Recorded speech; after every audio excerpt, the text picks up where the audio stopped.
or iron tablets summertime. Well, test when you don't donate the blood, it has a iron. Yeah, I know, and that's... you're giving away iron, so don't do that. That has stopped me a few times Yeah. because it's been too low. Yeah, but you don't need to stop a few times. You can stop permanently. Don't give blood.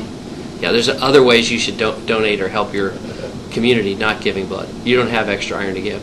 Oh, is that why you donate blood? We don't donate blood. You should not donate If blood. you had this surgery, Huh? if you've had this surgery, you shouldn't donate. Never donate blood, right?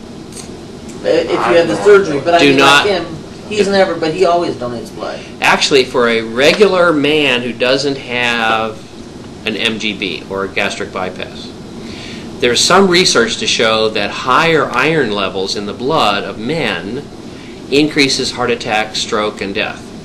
And some people have actually suggested that it's smart for men to donate blood because it lowers their iron level, just like you said.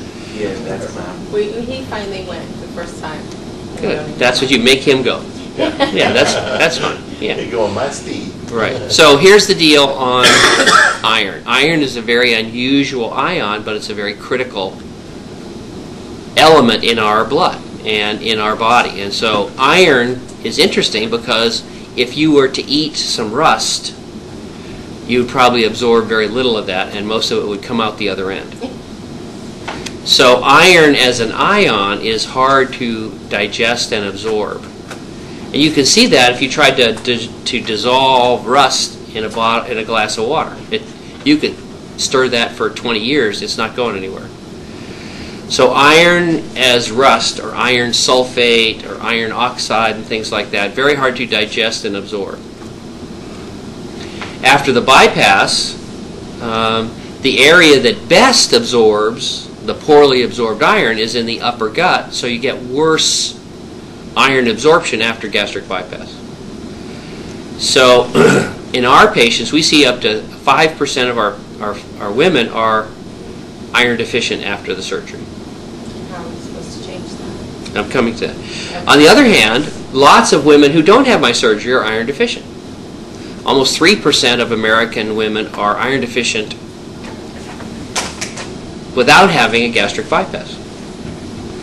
And our men who have gastric bypass are almost never iron deficient. Not 100%, but close. So what's the common factor here? The gastric bypass or being a woman? And what is it about being a woman and iron? It's the menstrual cycle. Okay?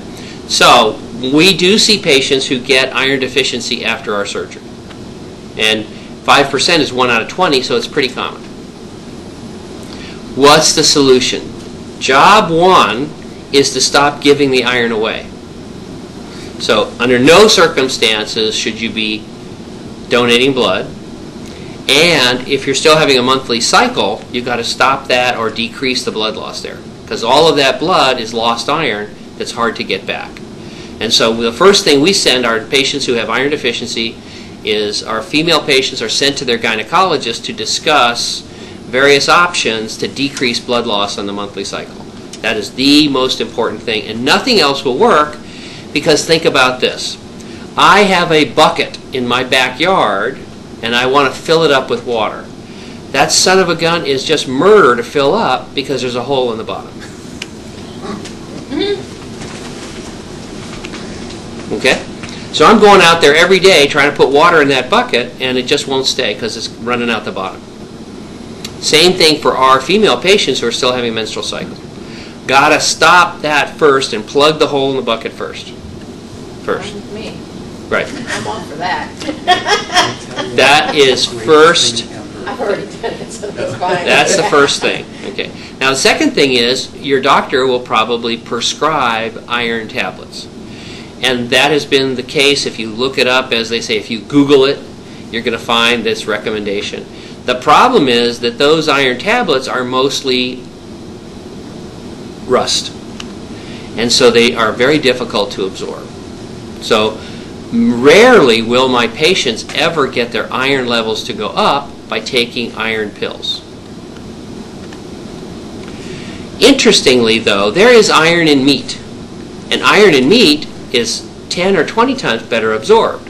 So some people jump to the conclusion, oh, I should become a ravenous carnivore wandering the streets at night like one of the wolf men of Twilight, eating raw, bloody meat. No. It's just it's a pointer to tell you that the reason the iron in meat is so much better absorbed is it's wrapped in a hemoglobin molecule. And your body absorbs that easily. So some researchers said, why don't we wrap iron in a peptide like that? And here's where you want to write this down. Colorado Biolabs sell a iron wrapped in a peptide called proferrin. And they thought, oh, this will work. And in fact, they said, how can we test this? When you have really low iron, you have to go and get intravenous iron to catch up. Okay? So they said, where could we find a whole batch of people who are constantly needing intravenous iron to catch up on their low iron? And the answer is in a dialysis unit. Because people with kidney failure have their arms stuck with needles, they take out all their blood and run it through a machine, and a lot of the blood cells don't come back, and a lot of the iron is lost, and this is done every other day for their entire life. So those people are constantly having low iron, and they're constantly getting intravenous iron infusions. So the researchers said, hey, why don't we stop these guys from getting their intravenous iron and give them pills of this proferrin? And they found 95% could stop having intravenous iron infusions. So it's really good stuff. So the iron tablets you can buy in the grocery store probably won't help. Proferrin, very good.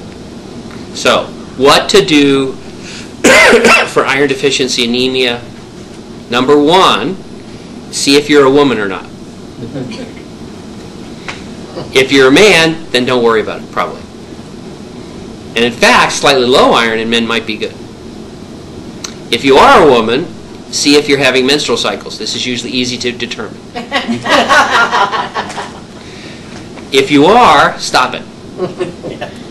That blood loss is iron that you're throwing away, and it's hard to catch that back up. And number three, proferrin. Proferrin. Does that need a prescription? It's over the counter. You can buy it on the Amazon.com or the internet. So that's the latest on iron deficiency anemia.